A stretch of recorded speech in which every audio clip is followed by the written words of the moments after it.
lot of stability. Obviously, Posey very low here as well. Reaper Shot is available for him, does get into it, and will be stuck at 5,000 HP, just over half there as well. So he needs to be very careful. The focus goes back onto Tage. Look over on the other side as Nagnag does take him down. No one is near Tage to get the res, unfortunately, either.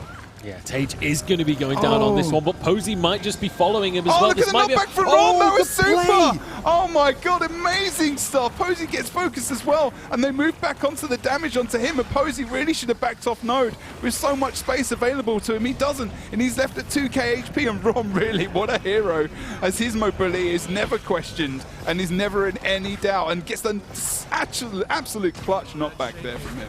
Posey finally going down now, and if Orange Logo can get this, they do. They manage to get the execute almost instantly. But look at the points, Joe. They're trying to get some. They like literally just need to get a decap. That's all they need right now, and they might be able to get themselves back into the game. Tager again starting to feel incredibly low. Sin just going to be able to follow Can Scout. He's trying to get the decap, but it's just not going to happen at this point in the game. And right now, Orange Logo, they just have to pull something out of the bag right now. Panic Sam starting to feel the pressure. He's a Mesmer. So he should be able to just survive this one pretty much no matter what, it feels like. What was really, really good now, if we just go back into it, as soon as I do that, I know something epic's going to happen. But literally, they lost Posey and Can Scout pushed over towards Waterfall. They lost the Mesmer there. They have lost the cap here as well over on the Quarry, so you could decap there as well. But Can Scout tried to, push back over towards the Waterfall to make sure they weren't going to be able to push over towards their home node over on this quarry point, which was a good idea at the end. But unfortunately, Orange Logo moving back over towards the quarry as well, able to get the decap quite effectively and actually almost picking up the kill onto Nagnag there as well. He goes down. Tage not going to be going into, oh nice, not back as well. Comes out, which means they're going to be able to get the potential res. And they do indeed. Panic Sam dropping quite low over on this quarry. They've still got a couple of ticks left on the point to get it back into their favor, obviously. And we are going to see the Mesmer using some of his, pardon me, using some of his blur there to actually lose a couple of those ticks, obviously, with various changes. Let's have a look back over on this point of the map. Panic Sam certainly is panicking right now because he's yeah. not doing so great on HP, but he's going to be able to just carry around a little bit longer. I mean, we've seen this happen already, but Nagnag, he doesn't quite have the same amount of survivability, and he is going to go into downside. Panic Sam going to be there to try and get the res, and he will be able to do so, keeping his teammate alive and keeping them on this quarry node. But the health bars are starting to feel it. Look at the absolute chaos going on at the quarry right now. So many time warps. That was immense. There was so many time warps then, which really held them back into this game here. And still, obviously, they're not going to get anything over on mid points. So Can Scout and Syndra just sitting down, having a cup of tea again over on the mid. Tage going down once again. It would be interesting to see the stats on how many times he has been taken out in this game. Frostball having some difficulty himself as he gets taken out into downstate. Car Crash are about to almost defeat Orange Logo and push them into the bottom half of this table unless they can switch it round. And if they're going to do it, they need to do it now because they are losing points by the moment. And it feels like they're going to lose Quarry. They do. And that's 2 cap against them. With the Quarry point in blue team's favor, they can push for a Lord Rush now as well. Right now, the only way Orange Logo can get back into this is Posey, he doesn't care. He's just like, I am having both of you for breakfast. 1v2, I do not care. I've got to support the Mesmer at the back, maybe, which is why he thought about doing that. But pushing him off node, defeating any forward momentum for Orange Logo, which really you've got to nip it in the bud. Because as soon as they get that comeback potential, they're out for it and they're going to be able to take you down. But this is, again, this point in the map where it feels like they're going to leave Waterfall open, I feel. And there's just going to be no chance. Although Nagnag does go down again over towards this quarry side of the map. Indeed. That is going to be a small opening for Orange Logo, but they have to capitalize. They've only got 4 minutes and 50 seconds left to play with, and they are 200 points down right now. The only way that they can get back into this one is if they somehow get a 2 cap right now, manage to maintain it, and get a Lord Rush. That's like literally the only way that they get back into this. But they've got 2 kills on the board. Blackjack is going to fall. They're going to be able to finish him off. They need to get over here. They need to get over to the quarry. They need to do it now. They've got members down, but they need the decap, and that's not going to happen in 25 points time with the 2 cap as well, because they've got shift focus over towards the quarry. They must know it's over by now, but they are not giving up any last-ditch hope or effort. They know that Can Scout's respawning, which means he has to leave that fight. Can Scout he won't get the decap here, but he might get the knockback CC. If he plants a nice, there you go, he gets it. And that is game, and it wasn't just on the decap of the waterfall. I said I felt like they were gonna lose that. But yeah, Orange Logo, they are now in the bottom half of this table. They are indeed. And I mean, massive congratulations to Car Crash. Really? They really managed massive. to take it in the end. And I mean, second map, it was starting to look a little bit sketchy for Car Crash. Because honestly, it felt, while Orange Logo played it incredibly well, it did feel like Car Crash were kind of unraveling at the seams a little bit, starting to maybe fall apart just a bit, but they managed to sort of steel themselves and keep that consistent play that we've seen generally come out from them across the season, and they are going to manage to push themselves into 4th place, which is, I mean, we've talked about it enough. They've managed to, so long as they can win next week as well, they've managed to net themselves essentially $2,000. So they're going to be very happy with that one. And I mean, commiserations to Orange Logo, because they have only narrowly lost out on that one.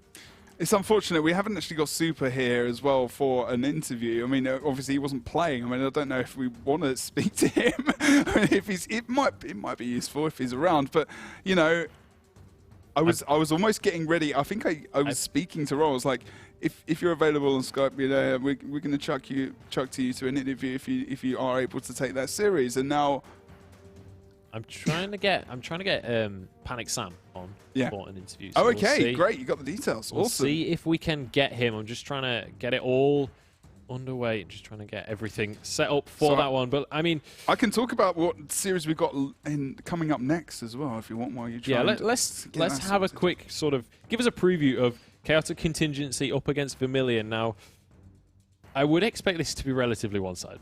Let's be honest. Chaotic Contingency currently 1-4. Vermilion currently 5-0 with a convincing victory last week against TCG. Yeah, I mean, Chaotic Contingency, you know, they've been able to get a series last week. So, you know, that can potentially push them on, give them momentum in the same kind of fashion maybe that Car Crash has. But obviously, you know, Vermilion, they're winning some fantastic series against some very, you know, high-tier playing teams as well themselves. So, you know, that's difficult to go into. So, but the thing is the, you know, Chaotic Contingency don't really have much to lose and everything to gain. Whereas, you know, Vermilion, obviously, if they lose this series, you know, and they lose a series next week, you know, they're going to be pushing to, you know, 2nd position. Okay, it's a grand. And, you know, all likelihood, we've got our 2 top teams. It's something actually really highly special and amazing has to happen, like you're talking about stars aligning them on. So, you know, they've got absolutely nothing to lose. They could just go full hammer. Full hammer. Maybe that's the English version. Yeah. We actually say hammer. Going full mallet on them. Full mallet, you know. Well, we'll have to see. I mean, you got to love an underdog as well, really. I absolutely adore an underdog. Maybe Vermilion were the underdog. Well, yeah, coming into this season, they were certainly kind of the one out of the pre-qualified teams that we weren't really expecting to be at the top of the scoreboard. But, I mean, they've definitely proved themselves. Over the course of the last 5 weeks, Vermilion, them and Rank 55, obviously, are sharing the top of the scoreboard right now. Next week, by the way, if you don't know, we have Rank 55 up against Vermilion. I'm just going to quickly shout out to next week because I cannot wait for that match. Our 2 top teams. That is going to be, I feel like, a pretty drastic difference in playstyle as well. Yeah. Vermilion very much play this kind of calculated, slow-pushing play, it feels like. They kind of, we don't typically see them go for anything too crazy, whereas Rank 55 feel more like a kind of slaying team. They like to go for those aggressive pushes. Yeah, I mean, well, I'm really living for next week for sure. Living for next week, that sounds awful. But you know, like in terms of or an let's album. go with that. That's mine. No one's having this. But yeah, it's going to be really interesting next week. Looking forward to obviously what's going to come out from them. But yeah, rest of the day, obviously we've got Chaotic Contingency and more Guns Than Roses versus Rank 55 as well. So obviously that's going to be a very interesting series to come up with. Oh my God, I've never seen Sam before. This is going to be a treat. I haven't until just now either, but we do have Panic Sam here on the call. I'm just going to quickly get rid of that notification that's popping up on my computer, and we're going to be able to get this underway. If you want to just Hold your camera still. That's perfect. You look beautiful. Do not worry, mate. We're going to be able to get this call underway. So let's bring up Panic Sam on our screens. First of all, Sam, congratulations on your victory in that game. How are you feeling after that? He's just got so much emotion right now. Can you hear me, buddy? That's the question. I want to say that he feels pretty good, and that his headphone color is projecting his mood at the moment. So he's, you know, bit green, bit of blue, little bit, you know, happy. Yeah. If green and blue are meant to be happy. I think green is a pretty happy color. Blue is probably not a happy color. We are going to go to a quick break. We'll see if we can get Panic Sam up to chat to you guys in just a few minutes. Go grab yourself a drink, grab yourself a snack, because we have some crazy games coming up later on this evening. We'll be back in just a few.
You're no ordinary gamer. These are no ordinary gaming desktops. With a commitment to quality, uncompromising performance, and jaw-dropping design, Alienware pushes the limits to bring you the gaming experience you crave, because you demand nothing less than the ultimate gaming experience.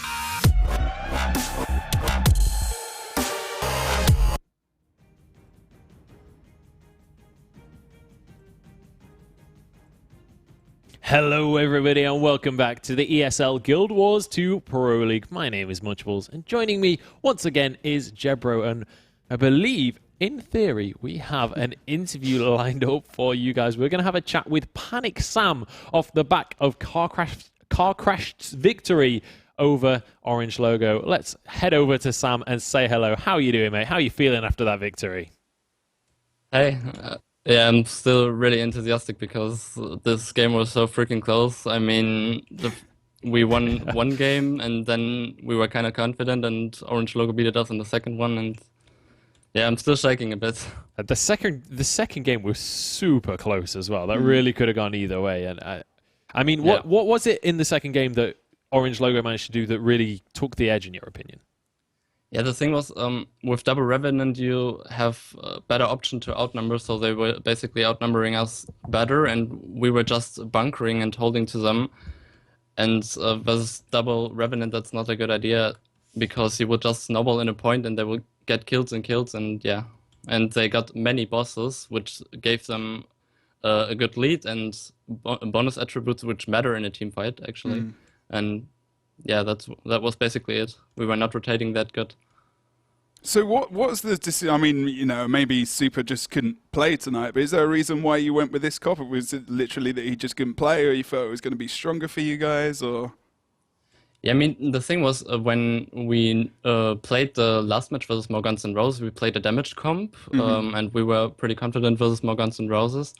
But after that, we saw Orange Logo playing Double Mesmer again. Yeah. And Double Mesmer is really a comp which, yeah, it's hard to play against. If you play a damage comp, it's actually kind of impossible, because you will lose little fights like 2v2s and shit. And yeah, so we basically thought, okay, when they play Double Mesmer, we kind of need to change our lineup as well. So we know Zapdos play Mesmer sometimes. He's not the best Mesmer, but he's decent. And yeah, so we basically gone for Zapdos instead of Super then, because we don't needed the engineer in the lineup. Yeah, exactly what I was saying, you know, in these last couple of games today, like the engineer and not seeing as many playing as well. So Posey's build, like Posey is playing something very unique, isn't he? I mean, how is he fitting into your team? Obviously, we're seeing him survive quite well. We're seeing the Condi removal. We're seeing the Soldiers rune as well. Does he feel a lot more solid? Because early in the Pro League, he would switch out in different games. Yeah, the thing was, Condi Revenants really get a favor against Necros if they play the normal Signet build, because the Signet build doesn't have that much survivability. So we theory craft a bit, because we know we can't run Double Revenant, because we don't have a second Revenant. That was always our problem. So we thought about, like, yeah, maybe we could make Necro viable, and then Posey was going, yeah, I could try out something with Soldier just for joking or something. And then we said, yeah, why not? So we tried it out, and he played 5 shots, and it worked really, really well versus Condi Revenants. He could 1v1 Condi Revenants. He is really good in team fights, because the shouts will trigger on the more false they are. And yeah, the shouts are basically giving him good survivability, which he really needs versus Revenants. It's really good. Versus sustained fights with Mesmer. It's just like that extra thing we were talking about, you know, those rune sets, like, you know, obviously Reaper getting shouts, and how effective that is. And, you know, thinking outside the box, which I feel like Car Crash, which you guys do quite a lot. And I feel like over the Pro League season, you guys have just improved. Is that a similar kind of feeling for you guys, especially, you know, after winning against Orange Logo there? Yeah, I mean, the thing is, we are constantly evolving. Like, at the start of Pro League, we managed to lose like everything, even solo queue matches. We were not that good at the time. But all the time when we lose, we discuss our mistakes and we try to improve on the mistakes, that this will not happen again. And yeah, we basically tried to get everything perfect. Like when we faced Orange Logo, we knew that they had more experience with this lineup, and we knew that we really need to do something. So we basically played the week this lineup with double Mesmer and tried everything out. We tried to seriecraft every opener they could make, and yeah, we ended up with 2-1-2, and it actually was kind of good, I think. That was Orange Logo. Oh, good stuff. So, I mean, once again, congratulations on your victory today. Thank You you. managed to take it GG. off Orange Logo in a 3-game series, and I must say, a bit of an epic series as well. But you have secured yourself that 4th place position, unless Morgans and Rosens win later today. But we'll have to find out whether that can be the case. Good luck in next week's games as well. If you can win next week's as well, then you, I think, pretty much guarantee it. So, good luck, mate. Thank you very much for the interview. Any last words before any shout-outs or anything you want to do? Yeah, I would say we will surprise you in the second season. So watch out for that. There we go. Fighting words from Panic Sam. Good stuff. Liked it. Just love hearing that kind of thing. Season 2. Love it. Everyone's coming out for season 2. It's awesome. Good stuff. Congrats again, dude. I'll see you soon. Yeah, Awesome. Thanks for the interview. Thanks, Sam. Bye.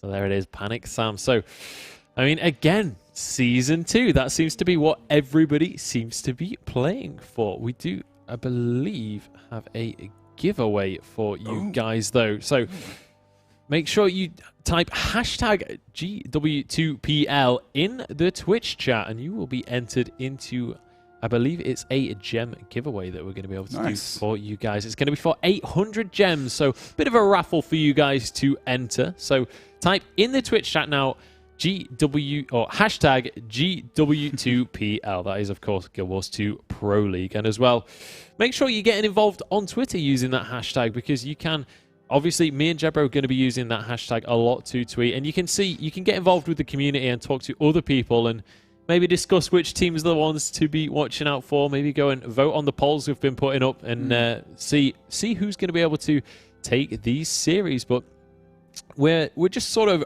readying up now to get into the game between Chaotic Contingency and Vermilion. Now, let's just talk Vermilion for a minute, because Vermilion have been a squad that have been consistently getting better and better throughout the Pro League, I feel. They have not lost a single game, my friend. No. Not one game have they lost as well. They've been slowly but surely getting seemingly undefeatable at this point now. Yes, exactly. I mean, it's like what you just said as well. Like, I think almost I got confused there. It's like we lost. They've not lost any games, but you're completely right. You know that they've increased their skill, their consistency as a team as well, and just their synergy and keeping focused in games. Like I spoke to RG before their series last week. And you know he was nervous. Like there was no denying it. I wasn't going to say it on the day because obviously but he was nervous, and it worked out for them in the end. Going for the portals as well that they had on various maps, they were able to gain some awesome control. And like I said earlier in the day, those kind of decisions, those small tiny decisions, aren't tiny. Portal might have won TCG that series, even just one.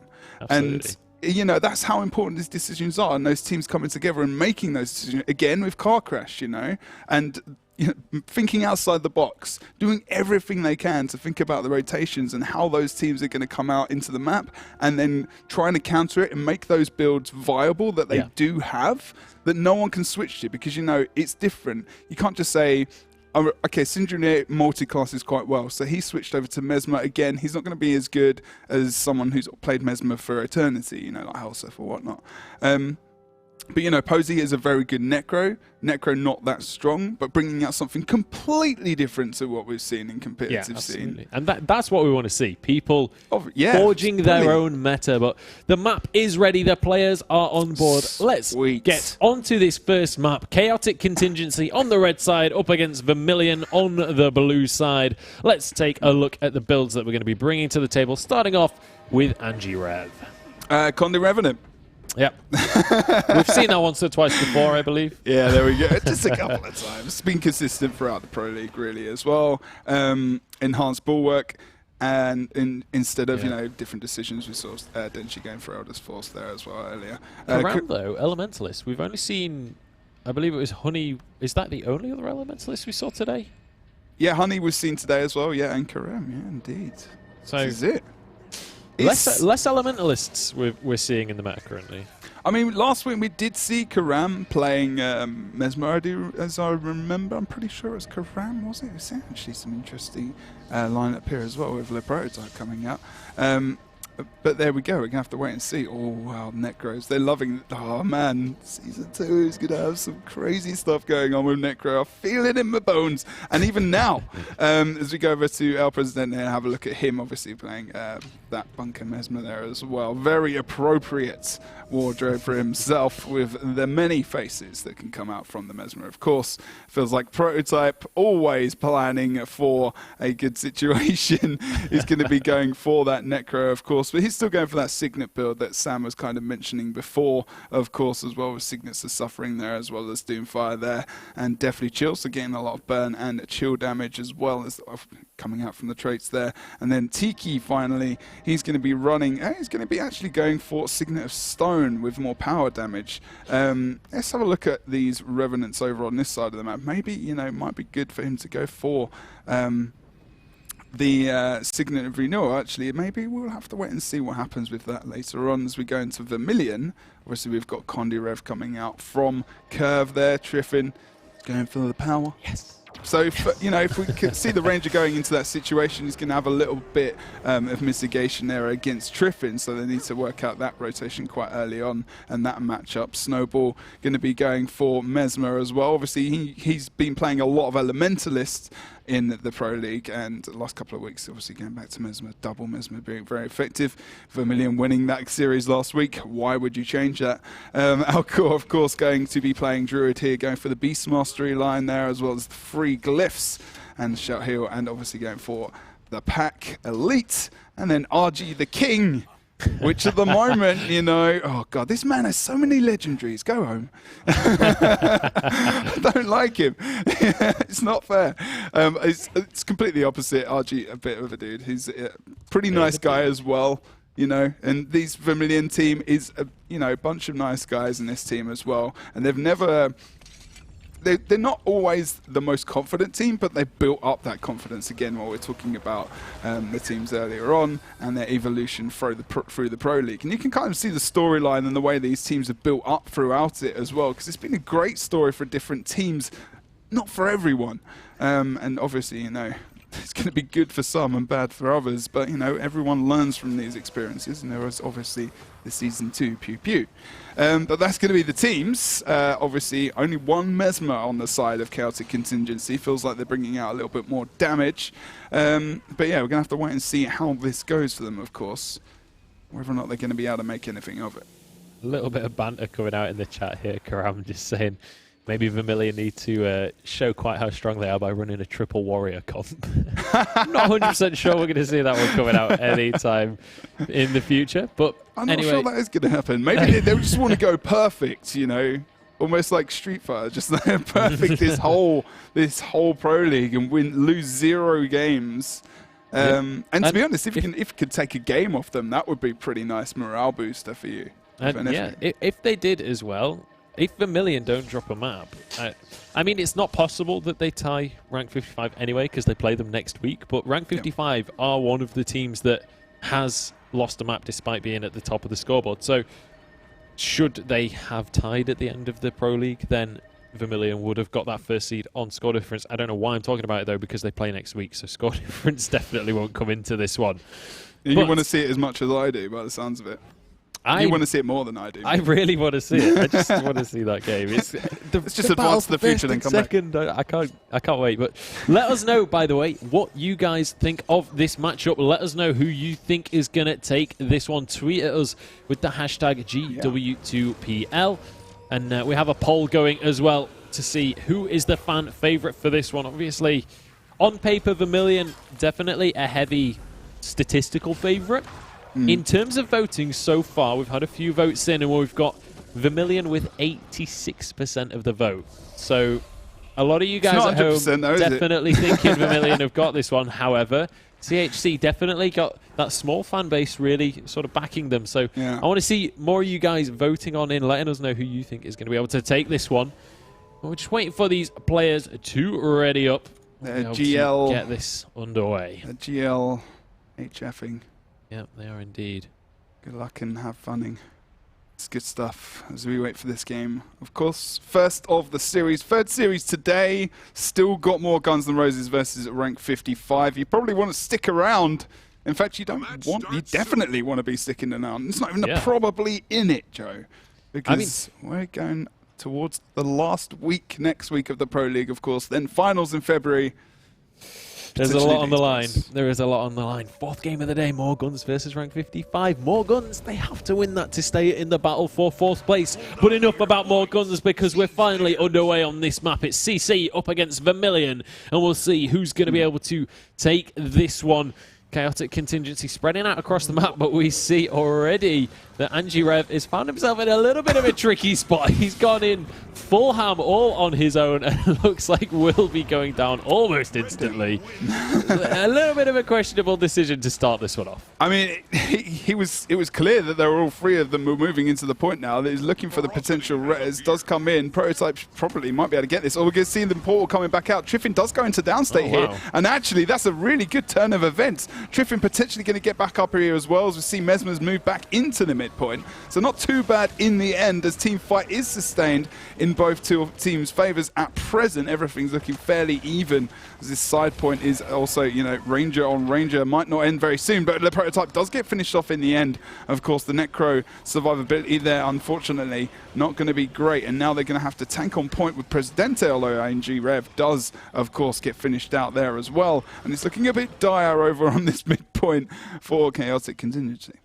Yeah, so, I mean, Chaotic Contingency, they did get the first point of the game, but unfortunately in that team fight over at the gate, really didn't go in their favour. And this altar point is just being pretty much stalemated right now. Alcor not feeling too healthy right now, though. He's going to have to try and kite away a little bit, just waiting on the cooldown of that heal. Should be able to top himself back up again, but El Presidente might not be so lucky. Tiki is going to go down as well. The res comes out, though, onto El Presidente. Can they get Tiki as well? No, the execute comes out at the last second. Curve managing to finish that one 1v2ing. Yeah. To be honest, I mean, I know we saw players coming off the point there, but Curve really held that well. Not only held it well, but got the down and they got the kill when Alcor can go back into the node. Now that's something pretty special in itself right there. Triffin does go downstate, obviously, over towards the midpoint, between midpoint, and Temple there. Does get rest, obviously, using his abilities. Great port back to move him over towards this Temple node, which is in favor of blue team of Vermilion at the moment. Needs to hold firm here as we see the time warp coming out as well as El Presidente is over towards mid. You know, rolling with the two Mesmers allows them to sustain really on 2 points very well as they keep the Temple, they keep mid sustained in a neutral.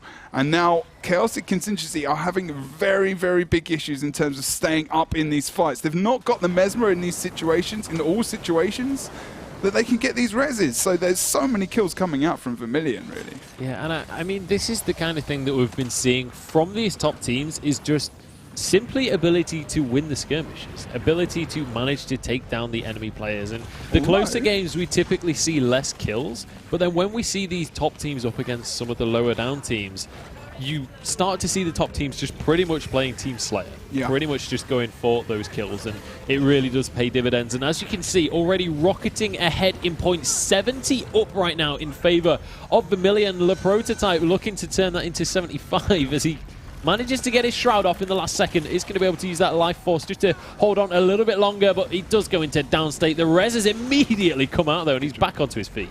Yeah, they've needed to move someone back over towards midpoint to help El Presidente because they're just keeping the point sustained in the neutral for so long now. And now they've lost it. They've got 3 camps against them. Stillness has come up. There's no one from Red Team in range. This could be a record Pro League game right here, actually, as they get the 6 cap. And the reason I say that is because Stillness gives you +1 point gaining on each node. So they've technically got the C. Can see.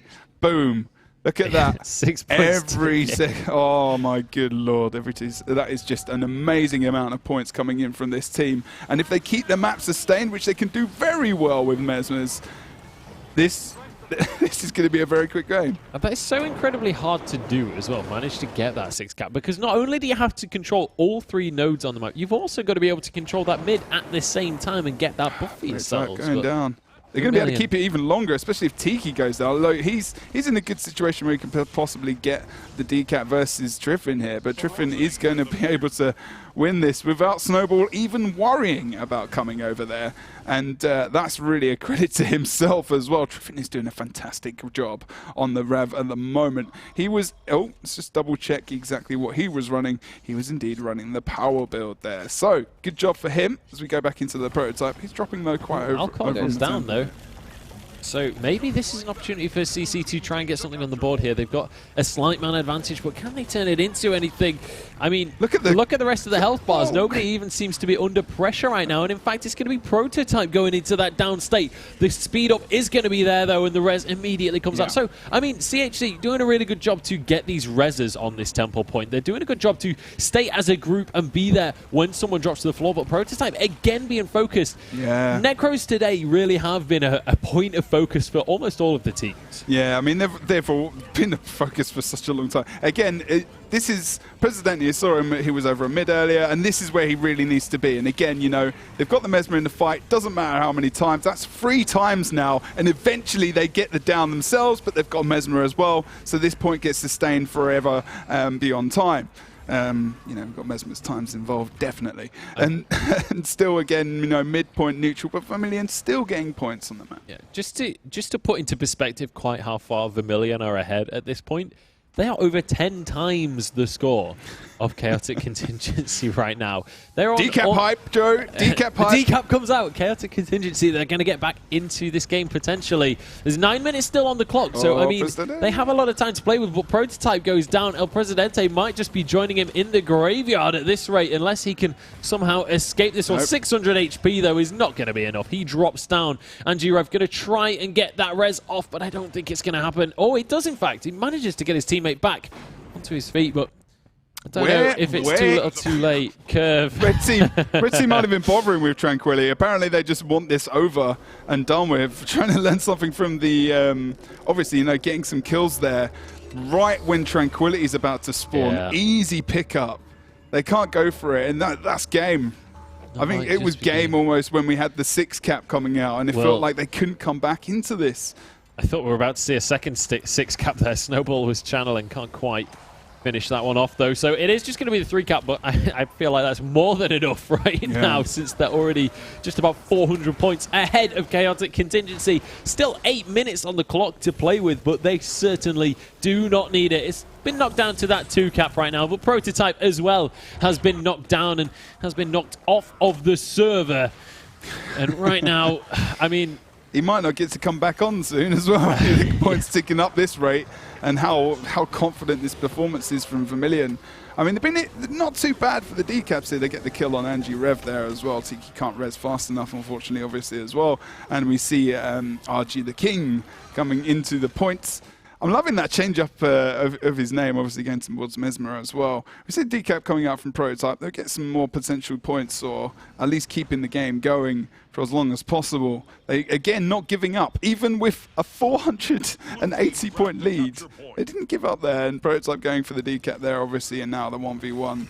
And that's game for Vermilion. You know, I don't think there was any doubt, really, what would happen with that. But judging on last week, you know, maybe Chaotic Contingency, there was a feeling they could pull something out, but this decision for Karam to go on to Elementalist again, I feel like if he just switched back to Mesmer, would give them more survivability. So Prototype wouldn't be, you know, almost permanently running, because you saw him in that temple fight. How many times? 3 times at least he went down. That was before I got there. And the massive thing there as well is, like, if Necro is a staple part of the meta right now, and it's a very crucial part of your kind of sustained damage in your team. Yeah. If you're currently, if you're playing the Necro and you just have to dive around the entire fight, you don't have time to be putting out that pressure, to be putting out that damage. And I mean, you just slowly but surely lose out in those fights. And unfortunately, didn't really pan out quite how they would have liked. And Vermilion able to take that with a very convincing victory, let's be honest. But let's head straight into game 2. Let's head onto the map. It is, of course, Forest of Niflhel. We're just waiting for one more player to get on board for Chaotic Contingency. And I mean, I mentioned how one of the players was knocked out of the server. I didn't actually quite mean literally. So it's okay. I think it was prototypes. So you let off the hook for that. I think it was when you were talking about it was prototype before, but it's okay. Maybe they're going to change something up here. What we're going to see, don't know. But one of them was the Revenant, so maybe they're just going to change to power. We have to wait and see what happens with that. I don't think we're seeing anything. I mean, you don't need to change a single thing. I mean, these guys have just been, I mean, ever since WTS, the last WTS, sorry, as well. And I saw an orange logo and Vermilion, you know, scribbing back a while ago. And the amount of learning that these guys had, the amount of different builds they played, the different comps they played, the sheer concentration, you know, always this feeling that they were just this team that weren't, they were kind of progressing, but not amazingly quickly. There's something happened, you know. They just got this consistency and, you know, Triffin as well coming into the team. And this is ages. This is a while ago now. They really feel like they've found their missing brick in the road, if that makes sense. It's like, you know, they're just doing such a good job. They're consistent. They're performing so well. They're adjusting little things here and there depending on who they're going against. You know, we saw Car Crashed earlier, but they're actively subbing people out for reasons. They're not doing it because someone's just come back to the game. They're not doing it because someone's had to drop out. They have been doing this actively, depending on the comp they're going against. They're not just managing, you know, these teams. They're playing it well at present. Obviously, Vermilion just playing it well throughout the season and just getting better, like you said before. But I feel like there's been a lot of growth for a lot of these teams. So we've had a bit of a sub out coming in here. So unfortunately, it was, I believe it was RG that got subbed out. No, it wasn't RG. It was Angie Rev. Angie, not RG. Everyone's name begins with A, and he's been replaced by Alassay. So, Alassay, I don't know. Pronunciation is hard today, apparently. But we are going to have another Rev on the field. So let's take a quick look at Alassay's build. Looks like pretty standard, to be honest, though. Yeah, we're going for the power here. Full power from Alassay there as well, and he's going to be opting for Elder's Force. Of course, going for Devastation, Invocation, and Herald. And that's going to be his build. We're just waiting for the guys to, I was going to say, level up. Level up. It's almost like that, isn't it, sometimes when we're waiting for games to start. But we actually, ever since Pro League started, we've seen really good professionalism from these guys. Yeah. And actually, again, you know, that's something else to think about and talk about. Guild Wars 2 has gone from the days of, you know, the ESL Weekly to the Go 4 to the Pro League. And, you know, that obvious evolution. But obviously, a sense of professionalism needs to come with that, and that's where these guys have been really good. I'm really impressed with how quick we're getting into games, getting going, and getting comps sorted out and subs in in case anything happens. This is really good credit to the players that we have in our scene. Absolutely, and this game is going to be underway shortly. So Vermilion up against Chaotic Contingency. Once more Vermilion with a map on the board already. They're looking to push this to a 2-0 victory. But Chaotic Contingency, they're not going to let this one go easily. And actually just running past each other in that midpoint. Going to be trying to contest these side nodes. We'll see if they're going to be able to get there in time. Looks like they might. Maybe not, though. Although it is a Mesmer, so I would expect the Blink to come. No, joining the fight. They're going to let the mine go and get capped by Chaotic Contingency. So confident decision coming out there, I think, from Vermilion. They're obviously going to have to recap. And in fact, it does mean that they get the kill onto Prototype. So I suppose in the long run, definitely a good decision. Yeah, I mean, at the moment, this is big trouble for Tiki. He needs help as soon as possible. Look at the damage. Already down to 50% HP. Has to use Celestial Avatar form as well. And he is down and out.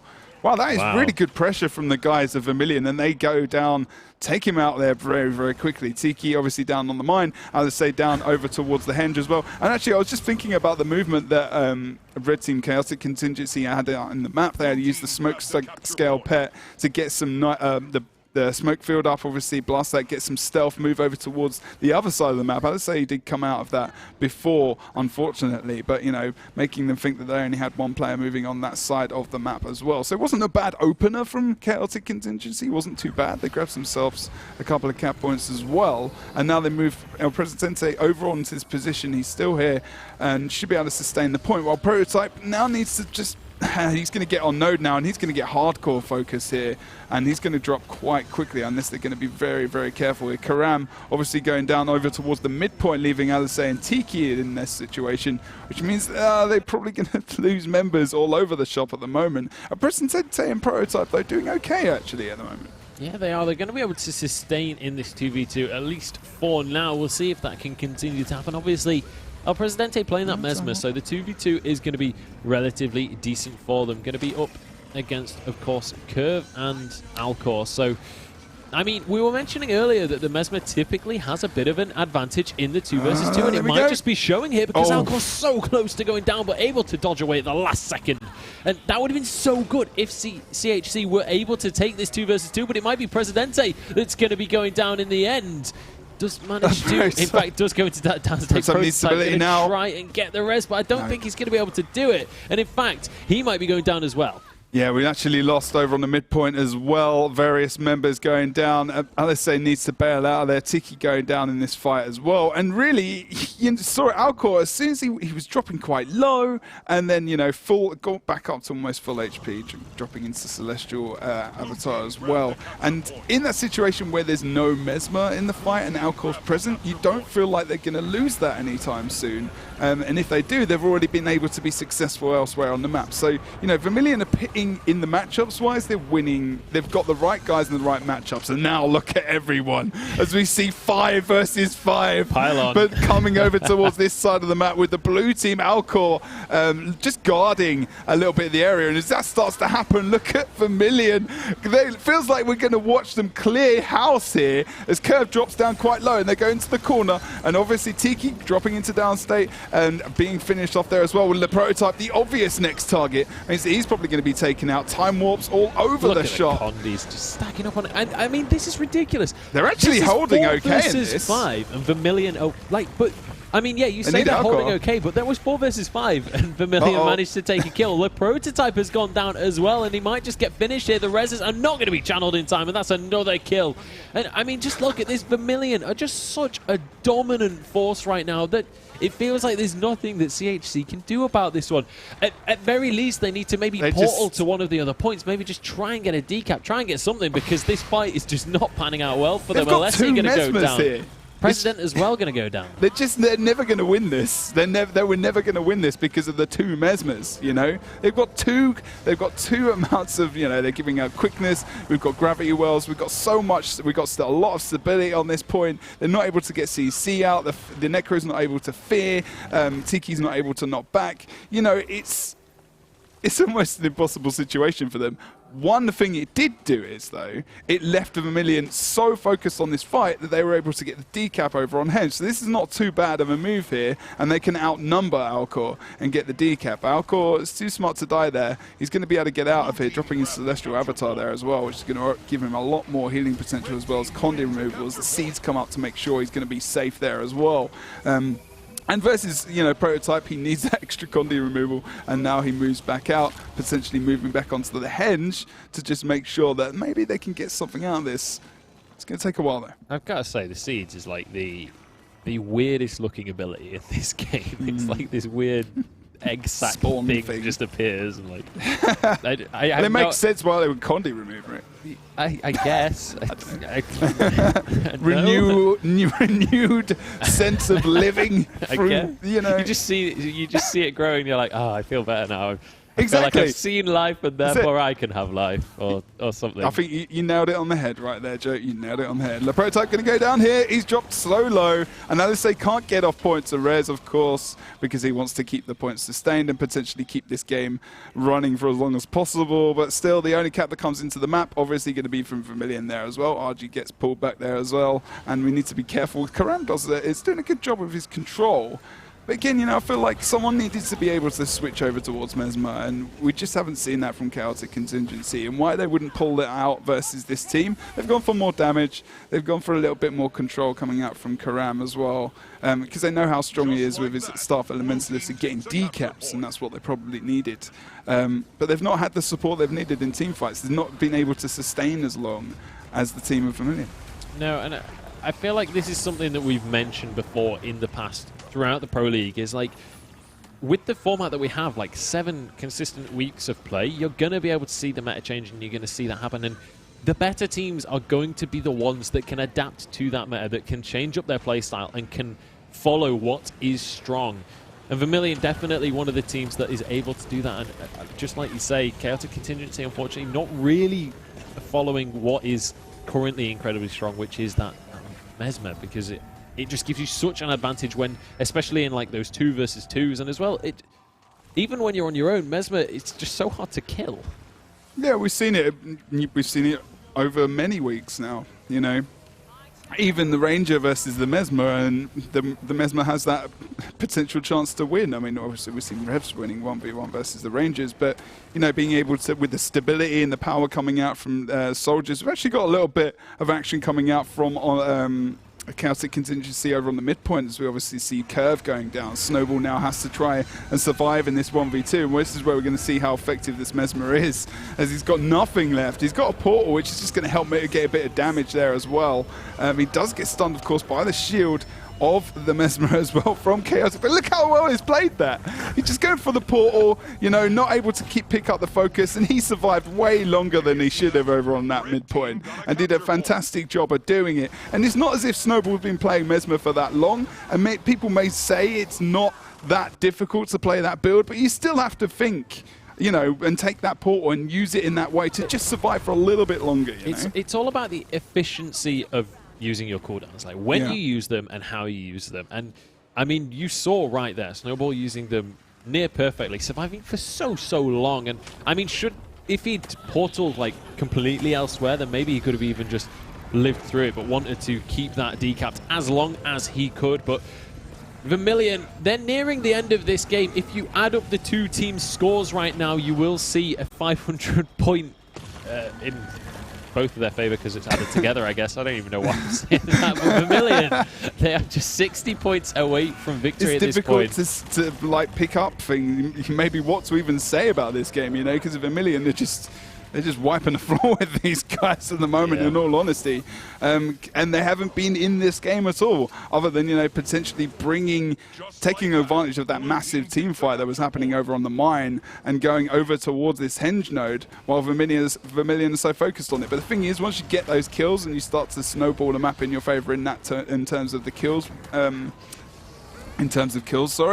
know, it's just going to be all downhill for your opponents. So, you know, I love that we see out of Vermilion right now. Karam has been in downstate for a long time, but they don't finish him. We just saw, I believe it was Alcor up there on the keep, just literally lets him bleed out, because why kill him? He's not a threat, especially if it's there. your cap. Exactly. You can just allow him to be pretty much out of the game for an extended period of time. And unless someone comes to maybe try and get the res or whatever, there's literally no reason for you to even bother changing that. You just essentially have a man advantage for even longer, and then the 15-second respawn timer on top of that. So just, that's the kind of little play that we were talking about earlier. That's the kind of little thing that is going to give these teams the edge over their opponents. And Vermilion, once again taking the victory, they maintain their flawless Season 1 so far. They have 1 game remaining in the Pro League next week. It's up against ranked 55 Dragons, though. Our other top team. It's going to be such a hype day. That is going to be one amazing. Heck of a match. So, do we have Mr. RG? Is a question, I suppose. We might do. But like Joe said as well, we do have next week, which should be very interesting. But last, we have More Guns Than Roses versus rank 55, and that's going to be a very interesting series. Actually, one thing, I mean, to think about is the fact that, you know, rank 55 Dragons, different members have been to a World Tournament series before. They've been, you know, to different lands, and they've had a little bit of experience, and I'm actually interested to see what happens, you know, thinking maybe past next week as well, with 55 and Vermilion going to the final pretty much solidly now at the moment. How that experience, maybe, you know, it's a question I can actually ask RG as well in a minute, that experience of previous lands and whatnot. So that's going to be an interesting factor, because we saw it happen in our last World Tournament Series, how TCG almost kind of, they did fall apart to a degree because of this experience in front of a live crowd, which is really, you know... I think the key thing is it needs to not be underestimated, because playing definitely. in front of a crowd that's going to be incredibly intimidating. And even for the teams that have done it before, like, it's been a while. Like, you don't do that exactly often. Just go up and play in front of like 100 or however many people. Like, that's not something that's easy to do. Unless you've got a really big hall and lots of friends. Yeah, well, yeah. I mean, I do it every weekend. I own a couple of halls. I do it daily. You know. Thousands of subjects. Pay Command to watch me. I don't even know what I'm talking about. We have an interview, though, with RG. Let's have a chat with him about their victory. Vermilion have been incredibly strong so far this season. RG, how are you feeling off the back of that victory? He's feeling good. I've got a feeling he's feeling good. Let's just double check that we can get this all going correctly for you guys. Can't quite hear RG coming through just yet. Oh, heard a little FUD. Maybe he's here. Maybe he is. We'll just bear with it for once. It's one of those really awkward moments where you're like, what do we do? What do we say? Well, the thing is, what we do is probably go to a break. Yeah, okay. We're going to go to a break and just double check that this is all going nice, smooth, and good and dandy. Words have escaped me. We're going to go to a break. Don't go anywhere. We'll be back in just a few minutes.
Hello, everybody, and welcome back to the ESL Guild Wars 2 Pro League. My name is Munchables, and joining me once more is Jebro, and we're ready to get some Guild Wars 2 action underway. We're heading into our 4th game of the day, but before we do, we have sorted our tech issues, we've sorted everything out, and we have an interview with RG from the last series from Vermilion.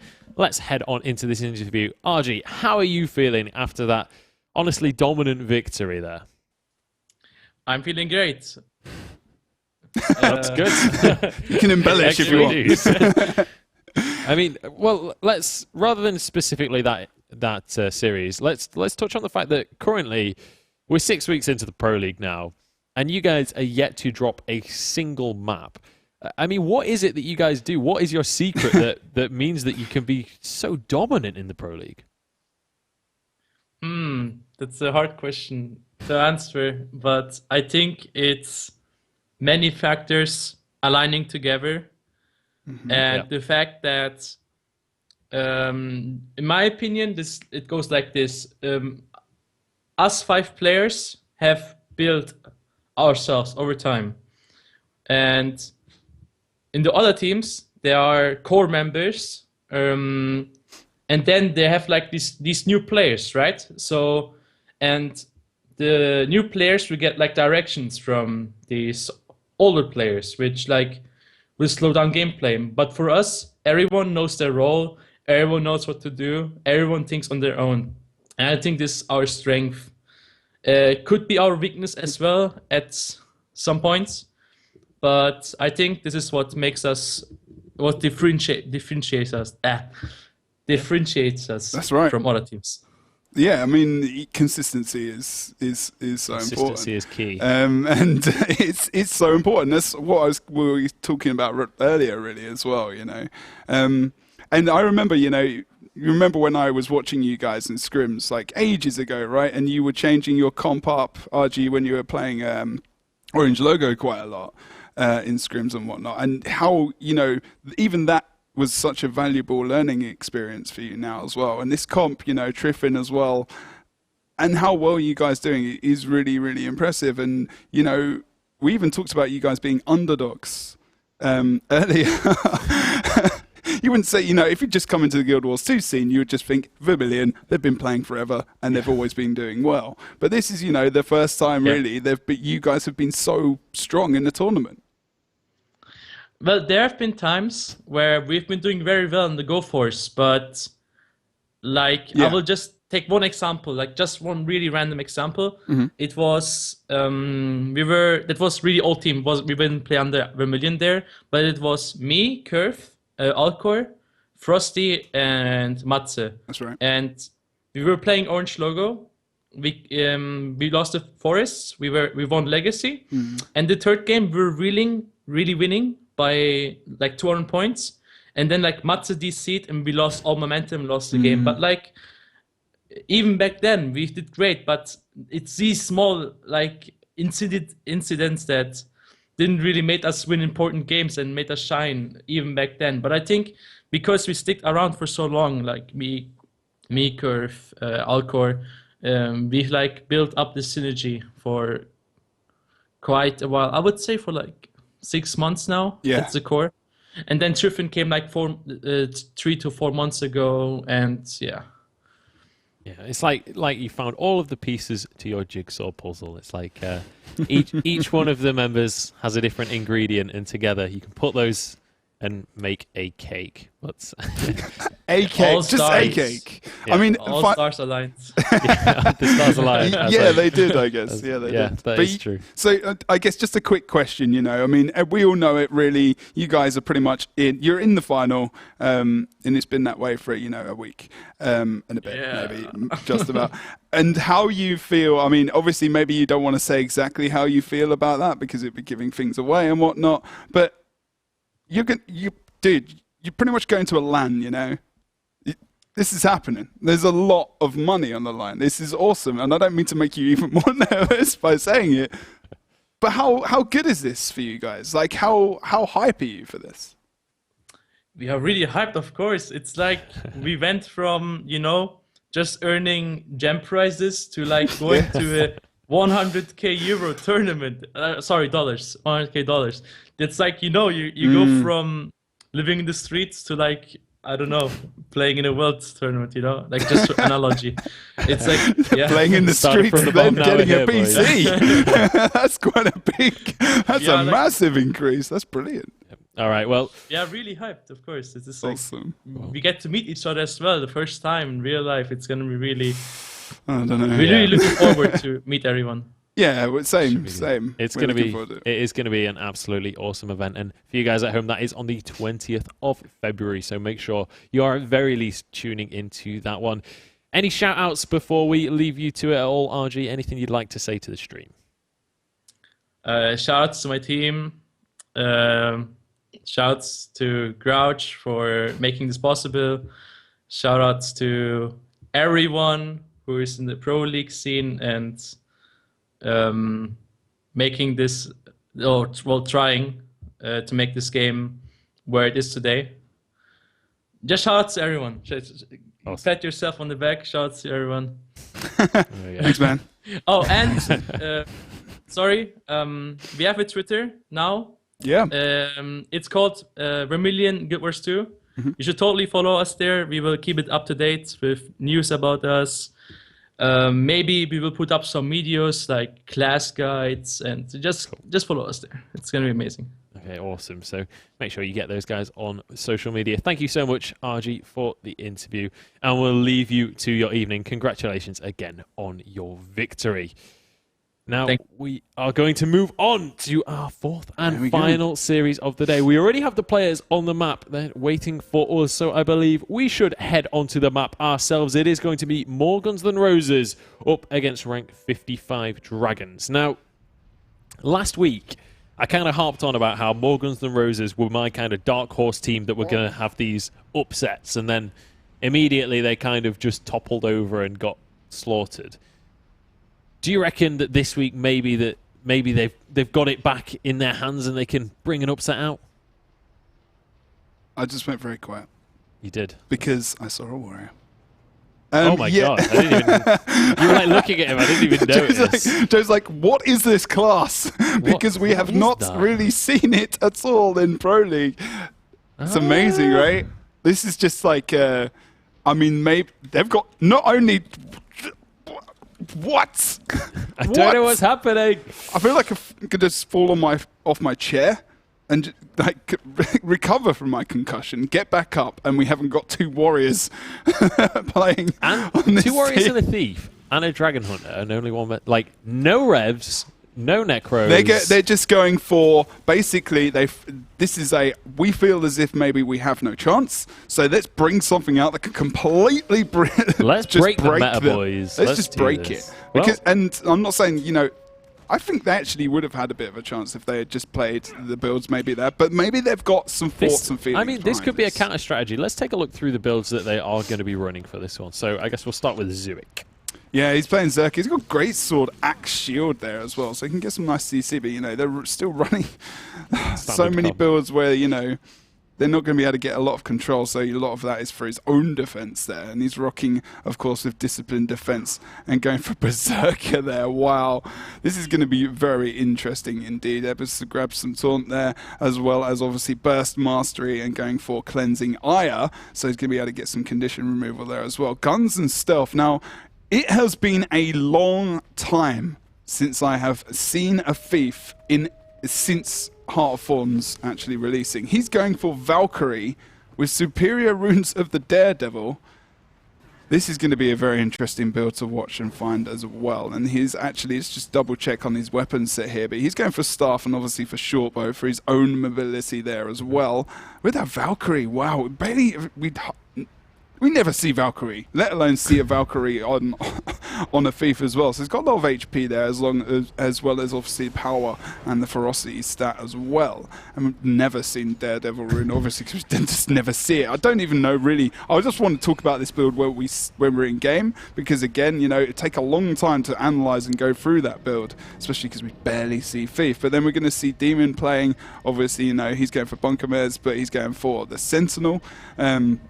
So Vitality is his main stat rather than Soldiers. And then we've got Krenox, who's going to be playing like this before Dragon Hunter, but he's going for Dragons more instead of Renewed Focus there. So going for the max damage here, these guys at the moment. Yeah. And then Zurich as well. This could potentially be kind of like a counter build because, I mean, what do you do versus something that has just pretty much unlimited sustain?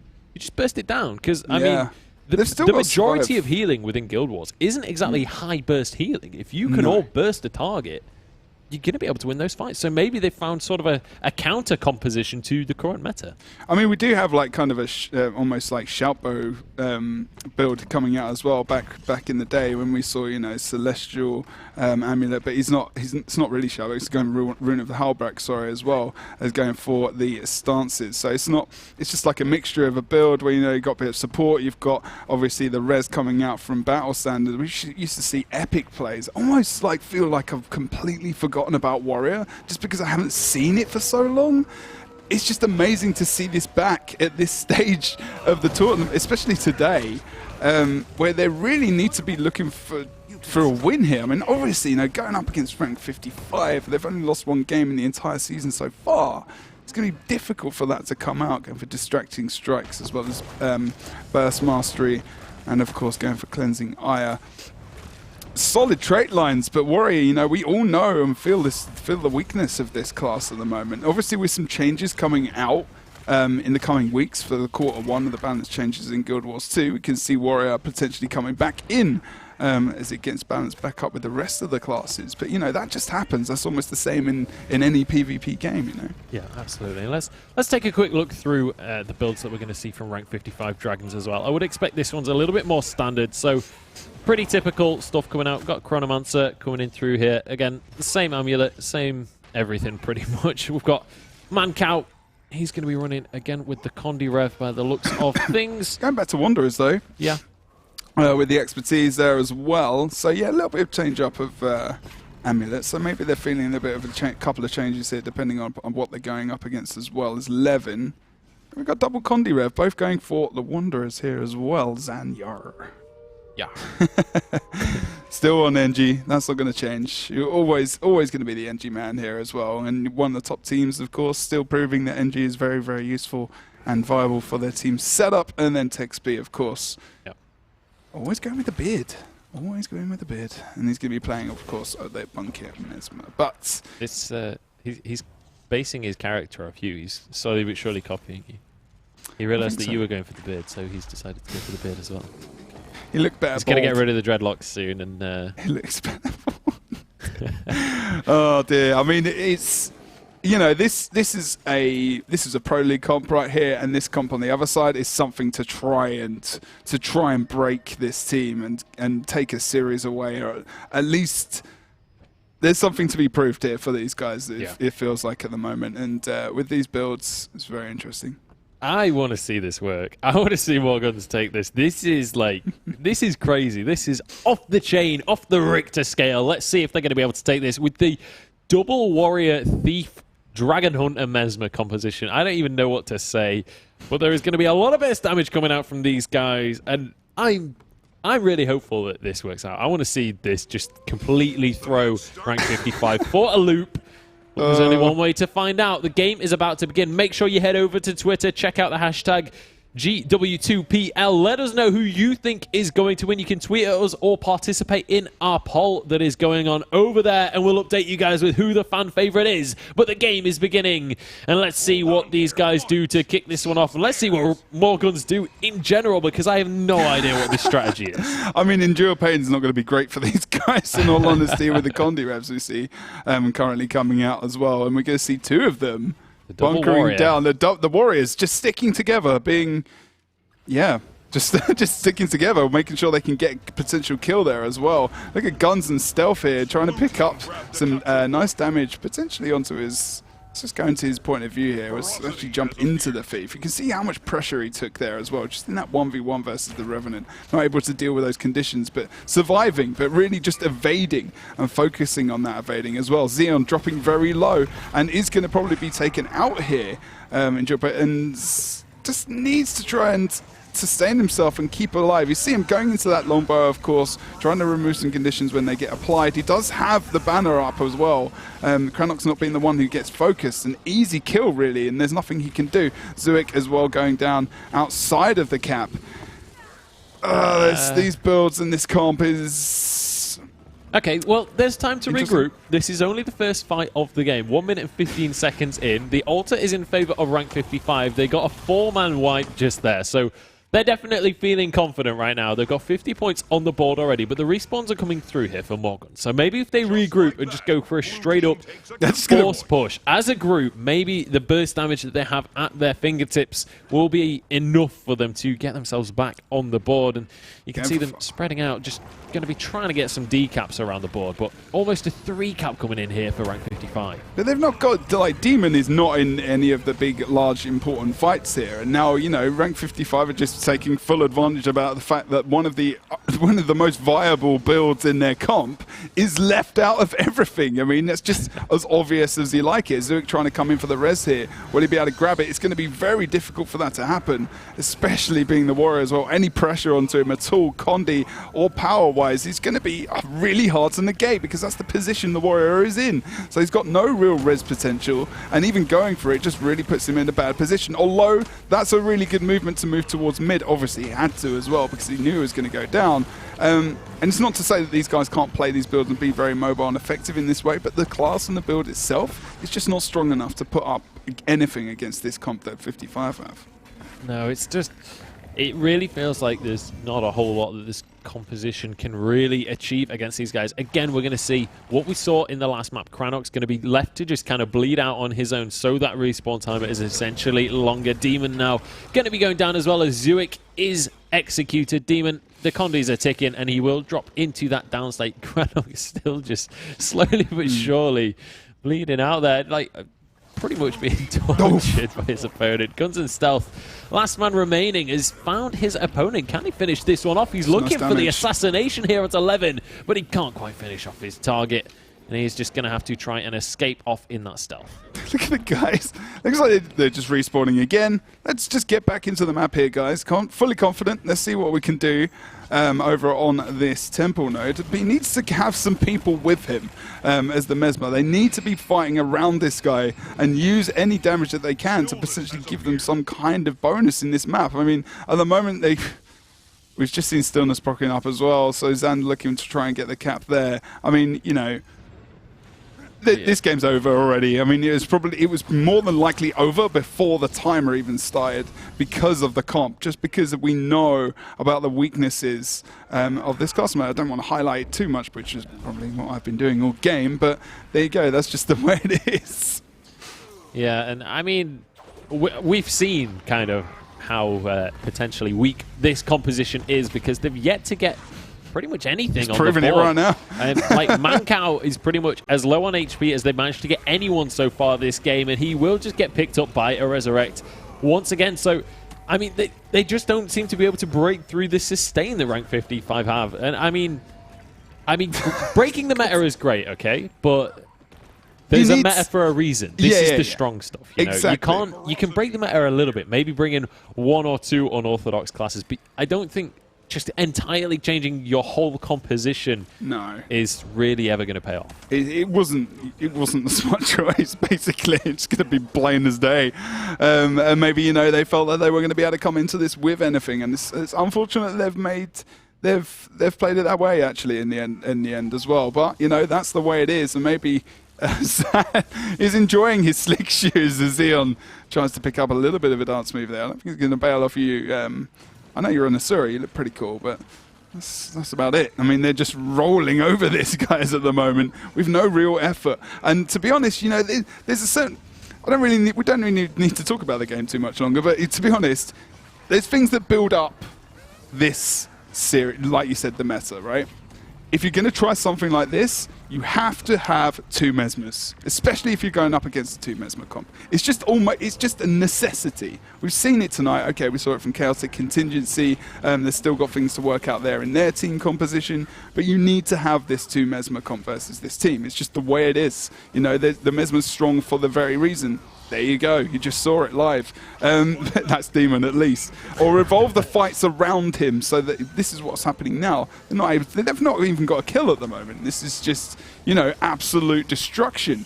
Just look at the health bars drop as well. Cranox and Zuik, like, Zuik only just got back up. Cranox was pretty much full HP, and they both just get cleaved down to nothing. And look at this. They're trying to get onto the gate, trying to get a decap or trying to get anything really right now. I think no, they're not even going to be able to get the decap on gate. So 2 caps in favor of rank 55, and that is going to be all she wrote as they slowly but surely tick on towards 500 points. Honestly, I hope more guns have a contingency plan. I hope they just go back to the composition we've seen from them earlier in the season. Like, I mean, I was saying last week, and I've said it before, this is a team that has the potential to take games off the big teams. You need to use chances. You've got to play the comps that you know you can play. You've got to play the comps that you know work. You can't. You need to use every opportunity to learn, to gain experience, and sustain yourself in the team. No matter what you're going up against, you know, take the example of, say, Vermilion. You know, going up against TCG or against the harder teams as well in this tournament, not losing faith maybe and focus, and just, you know, always evolving your team. What can we do? All right, we're nervous, guys, but let's keep it together and keep it going, because, you know, that's the sign of that. That's why they're top of the league right now. I feel like we may be misreading this. Maybe this was something that potentially worked in scrims, and maybe the strategy just wasn't there. Or I'm trying to give them whatever I can. I don't want to. I love these guys as well. I mean, I do. But, you know, that is the way it is, and it's just. I mean, that was painful to watch right there. There wasn't really a whole lot. I'm not going to lie. Yes, it was. I've just seen in chat they are going to be changing up their composition for this one. So we are going to see the double Mesmer come out. We're going to see double Mesmer, NG, and double Rev. So pretty standard composition coming out from them for this second game. Or that's what they said in chat. Currently, there is a thief in the game as well. Anyway, let's head on to the map for this second one. Let's take a look at this composition a little bit more in depth and see what they've changed up, and see if this one's going to be able to pay off a little bit better. I mean, there's also no reason to say that you can't play like Warrior, you can't play Thief, you can't play all these builds that aren't, you know, as successful in Pro League, because Pro League is different to PvP leagues in game. There's a difference in competitiveness, there's a difference in maybe skill level as well between players and whatnot. So you can play these things and be successful. But in the Pro League, like there's this definition of meta and, you know, the best and the most useful builds. And, you know, they're going towards double Mesmer now. Of course, you know, we've got Demon playing on that build that we mentioned before. Zuik's going to be playing Condi Rev there, of course, with Vipers. Then we've got Cranox is going to be playing back as well on Condi Rev, as well as Xeonix playing on that Mesmer as well. Grabbing himself the Portal, Demon as well, grabbing Portal as well as Time Warp. So we've got double Time Warp. A lot of Time Warp favors here today. And then Guns and Tools. So, Guns and Stealth, normally playing Engineer, of course. Where now he can actually be more effective, just because, you know, they've got that second Mesmer, as well as the Revs who are able to deal that extra pressure. And really, Guns can close the gap and do some extra damage in that Daredevil, of course, as well. And he can grab some stealth, maybe potential decaps of 55, get pulled into a massive team fight, and which they can actually hold now and use the Thief in their favor. So, you know, it's fine to bring out in that different build, that different class, like other teams today with Necro, for example, worked for Car Crash. But yeah, you know, maybe Necro more viable, of course, as well. I mean, this is exactly what we were saying, and just quickly shouting back to what we said before. We saw it earlier on with Vermilion. We saw it with TCG. That buff stacking is so crucial. Definitely do that at the start of the game, because look at the advantage that they have right there comparatively, just looking at the boons alone. But it's partly, you know, experience and having the classes available to do that as well. And look, here we go. Look, they're already out the map. They're able to really pin down Mancow. He does a good job at just line sighting under the stairs, trying to push the red team away. And already a lot better from these guys, who really can bring out and play these builds very well and have a good chance at maybe taking a game off these fellas. Yeah, interestingly, we're seeing a similar style of play on this map to what we saw at the very start of the Pro League. Just one person goes to your own side point, gets that cap, and then everyone goes to this brawl in the middle of the map. Zurich is the first one to be Focus down here and actually nearly getting abandoned by his team there. I thought they were just going to leave him to it then, but everybody heading over towards this keep. Looks like it will just turn straight up into a 5 versus 5, but it's going to be Cranox that is really taking a lot of damage right now. Seems to be under the brunt of the force right now coming out from rank 55, but they're not quite able to finish anyone off just yet. 11 as well on the other side, going to be taking a whole heap of damage, but doing a decent job to just sustain himself. But Cranox has gone into that down state. The res is not going to be able to come out. The execute is there, and now rank 55 with a man advantage in this fight. Yeah, indeed, and slowly, well, not slowly, but Zinix actually gets focused down quite hard there as well. He's going to be okay for a moment because he's going to be able to go back through that portal over towards Mine, but he's now 1v1 versus Manko. He has all the conditions being applied to him. He only has one shatter left to try and get rid of those. Move back over towards Rhodes as well as Zuik, and seeing, obviously, Zinix being finished as well over towards the Mine point, and it's just this skirmish below the keep over in the Rhodes, of course. But, of course, the downstate of Zuik, they get broken apart here, and it gets very disjointed, and they're able to just, you know, systematically, like I said before, you know, pick them apart, take them out one by one, just as they start to break away from each other. They lost that synergy when they were together at mid quite well, and just lost it a bit there.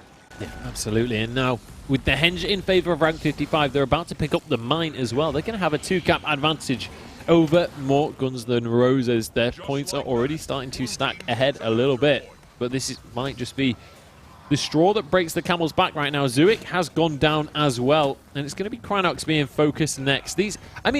Revs have been typically a big focus for teams tonight. This has been one of the targets. If there's no Necros to focus on, which there isn't in Morgan's comp, then it's going to be the Revs that are kind of next on the priority list. I mean, Revs, they're very, very strong builds. They've got a lot of mobility. You know, they took over the role of the Thief, and that's you know, definitely one of the main things. You know, the mobility around the map is great. They've got great condition application as well. They're just so strong. You know, it's difficult to pick anything else, and I'm wondering how they're going to do in this next meta that we see, that's going to be coming up fairly soon as well in Q1, of course, the update that I've been talking about. But it's just a great spec to have. But the thing is, they do get weak if they're pressured hard, because they've not got, you know, if we saw the Power Rev, whereas the Power Rev has a lot more potential to survive, especially through that Herald. Herald stance, of course, is able to heal up quite nicely if it gets a lot of damage applied to him. So actually, you know, running the Zerker makes complete sense because they're able to survive so well. But yeah, able to grab themselves stability and whatnot as well. It's a great build. But at the moment, this team they're having a lot of problems. Guns and Stuff does get raised back up here. And this, again, you know, just running that double Mesmer has given the opportunity for these guys to actually come back into this game. Guns and Stuff is really picking up good targets here. Yeah, he is. He's doing a really good job on this Thief. And I mean, this game is pretty much showcasing the difference between running a comp that's closer to the meta and something that's completely off the wall, because, I mean, the last game was a perfect game in favor of rank 55. This one, while rank 55 are still 100 points and a cap up, it's a lot closer. Like, at least more guns are able to fight back. They got some Cranox points. is going to go down, though. What was that, sorry? They got some points, that's for sure. Yeah. Well, it is, you're right, you know, because they're able to at least sustain these fights and actually try and make something of them, rather than, you know, being wiped out and, you know, and not able to learn from the experience of going up against a team like rank 55 Dragons, because you need to use these experiences very effectively, and now they're doing that, and that's good to see. And like you say, it could be reasons why they would try to go for that. You know, there's another reason. You could just completely screw with the minds of your opponents, I guess, and play mind games and run something completely random, which is in which, you know, the way I was seeing it when we saw that build of 2 warriors before. Yeah. But, you know, it didn't really work. It's not going to work against a team like rank 55 Dragons. Yeah, it certainly didn't work, as we just saw the 502-0 final scoreline of that first game. But 11 is going to go down, so maybe more guns have found themselves a kill here, but the res immediately comes up. Demon as well on the other side of the map is going to get picked up, but Cranox and Zuik are both getting cleaved on down. They managed to roll on away, though, and it looks like Zuik might just survive this one. Cranox as well trying to escape. Oracle is there waiting for them. Good hibernation is going to be able to get Zuik back to half HP, and immediately goes onto that assault 11, though. The second he goes down, he's back up once again. And I mean, I said it earlier today as well. The ability to be ready for those reses with your team is really one of the things that separates these top teams from the middle of the table teams. Yeah, I mean, it's... I feel like, you know, rank 55, this is almost just like a kind of warm-up for the weeks to come, and I actually kind of feel like both of these teams didn't get much competition this week, unfortunately for them, but then the next week it's just like the difference, even though we've got those 8 teams between the bottom side of the table and the top, it's just going to be immense. So going down there, of course, as well. But the reason I moved is because he was going to get the res there. But they're just really bouncing up and down at the moment, and you feel like they're going to be able to win that. They're able, but you saw the way Kranox and Zuik were playing over on the Henge. They did a fantastic job. And actually, Texby goes down there right at the top, just waiting for Mancal to potentially go down here as well, as he gets taken almost thinking about it over on the bottom of the side there as well. As we do see, of course, Texby coming back up. Yep. Looking good for these guys at the moment. Yeah, Texby going to be able to get back onto his feet. Mancal currently in downstate. I would think he might be able to get a res here. Zan is about, but actually the execute finally finished by Kranox. So Morgans managing to find themselves a little bit of a man advantage, but are they going to be able to do anything with this, though? That's the question, because it just feels like the rest of the members on rank 55 are just so unmovable. They're just... It feels like every time that we see these fights on points, rank 55 is just so hard to get rid of. But I say that, Zan just gets 100 to 0'd right there. And they're just going to leave him in that downstate. No, they're not. Kranox, he's not leaving anyone to die. He's going to go for that execute, maybe purely for the satisfaction right there. But that is finally going to be a cap going the way of more guns. So at least they'll be able to get some points on the board. But look at the scoreboard right now. There's still 7 minutes on the clock. And rank 55, they are 300 points ahead of their opponent. Zuik goes down elsewhere on the map as Zan respawns. And Zuik, in fact, respawning as well. So back to 5 versus 5 here. We'll see if more guns maybe find their way to sort of at least get some more points on the board. Oh. You know what that was? That was Guild Wars 2 telling me no. No. That was Guild Wars 2 saying, no, that's not going to happen. Stop being ridiculous, Joe. They did get some more points, so you weren't technically wrong. I mean, you saw that combination, you know, Thief Rev took out the engineer. He had no time to react at all. You know, Condi reduction there. Elixir S and whatnot as well, it just didn't help him at all, and that able to take advantage of that situation. They had lost Zuix, they couldn't bounce off that kill to get anything more successful. But you know, there's that thinking, and actually you can see on this side, Mancal did get trained down there, so good job. Should be able to get the rest here, although he doesn't in the end, and actually gets taken out. So you can see his potential from these guys, and how they're using their Thief quite effectively now. Haven't seen, obviously, getting decaps as a Thief now is so difficult, and you've actually, you know, got a good reveal from Texby. There's not a great amount of stealth coming out from guns. As opposed to the old build that we obviously saw as well from the Thief in the previous meta, but you know, still not too bad.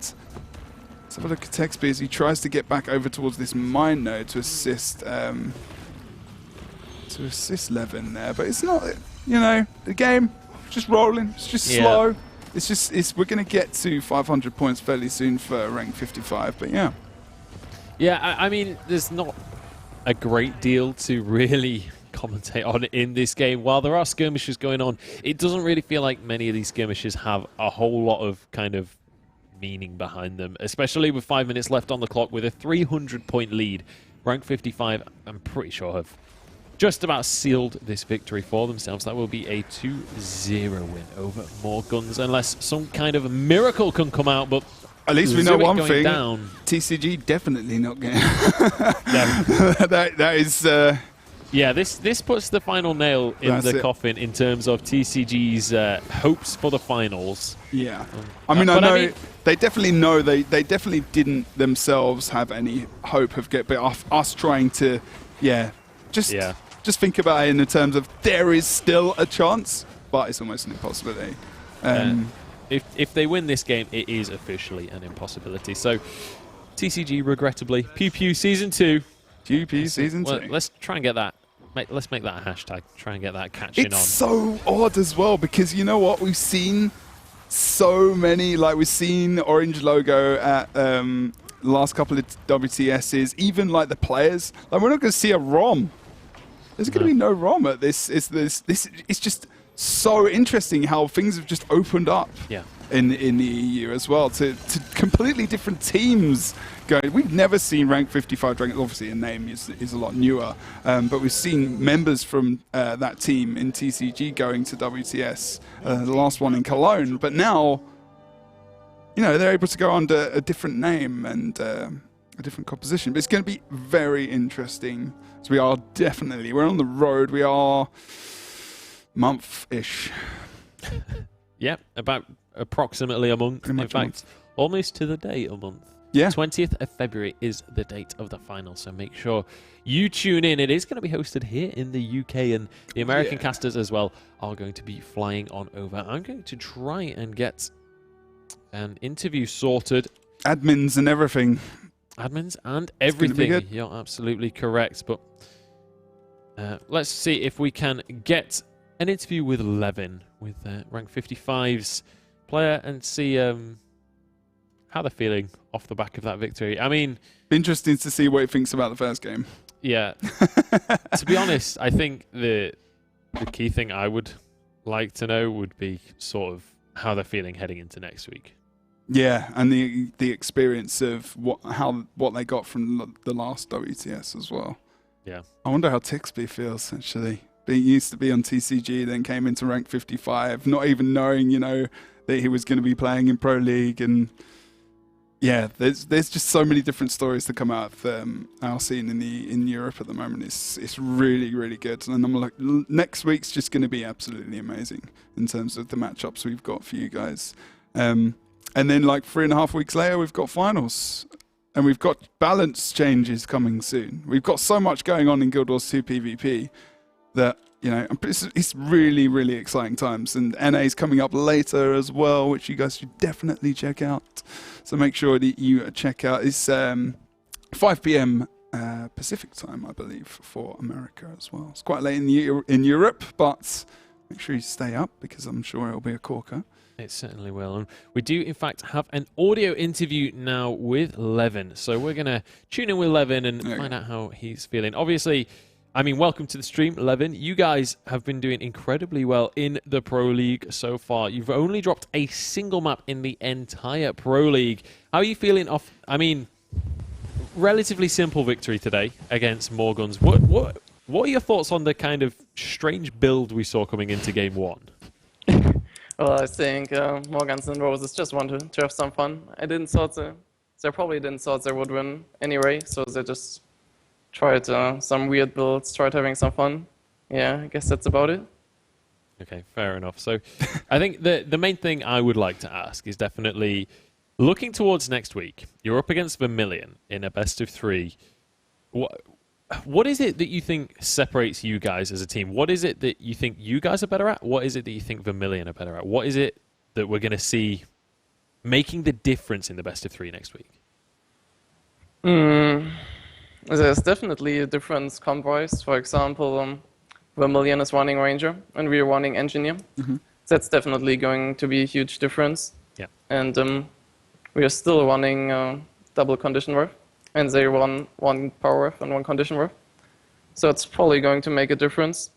Also, for example, we have Misha as main Mesmer on bunker, so he's probably much more experienced with Mesmer in general. So yeah, I think the setup will make the most difference.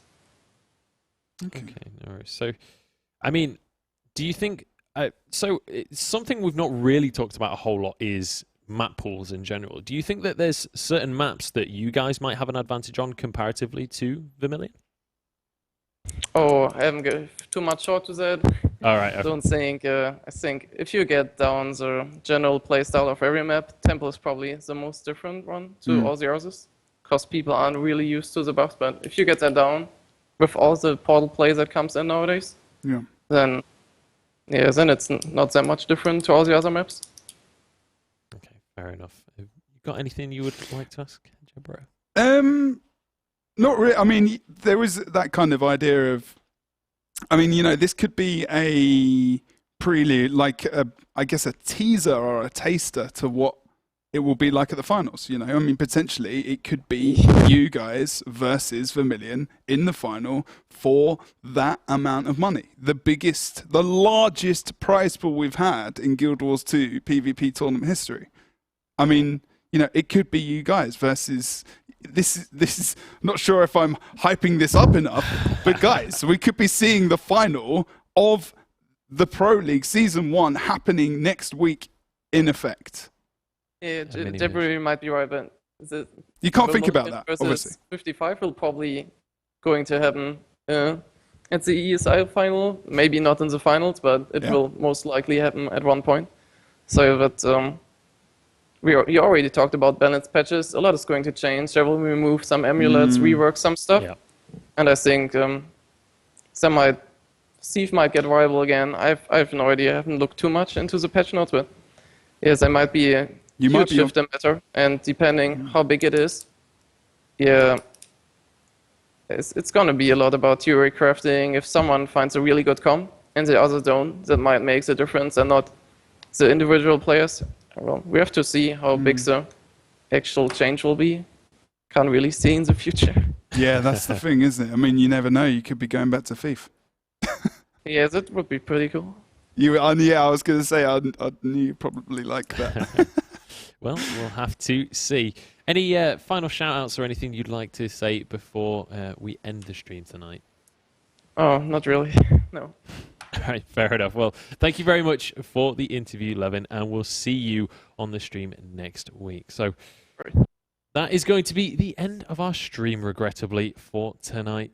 Let's have a quick final look at our leaderboard. Let's see where everybody is placing after today. Boom. And there we have it. 6-0 and 6-0 up at the top of the scoreboard rank. 55 Dragons and Vermilion. Followed by TCG. Then we have Car Crashed finally edging. I can't still. It's just. Look at that. Look at it. I mean, Twitch chat. Look at that standings. If you were at the beginning and you were looking at it and you were thinking like 6 weeks down the line, what's going to happen in Pro League in the EU? Would you have thought that TCG would be third and Orange Logo would be fifth? No. This has been history in the making so far, and it's only going to get better, and I cannot wait. And, you know, Car Crash being fourth as well, I mean, that name coming back in the team comp is a very exciting prospect for the future as well. You know, Sam said it earlier, watch out for us in Season 2, but they should be extremely proud of where they've come and how far they've got in this Pro League, like all the teams being involved in the first place. Absolutely. So we're just going to bring up our social media slide one last time before we end the night. Make sure you let us know what you thought of the Pro League this week. You can find us on Twitter, Facebook, and you'll find all of the VODs available on YouTube at youtube.com/guildwars2. But as well, this is your final opportunity now to enter our raffle. We have a raffle for 800 gems going on in the Twitch chat. So type hashtag Guild Wars or hashtag GW2PL, that's Guild Wars 2 Pro League, in the chat, and you will be entered into the raffle, and you'll see if you're going to be able to take those gems home with you. But from myself and from Jebro and from the rest of the production crew, that is going to be all she wrote, and we'll see you guys with our first place teams battling it out next Monday here at the EU Pro League. We'll see you then.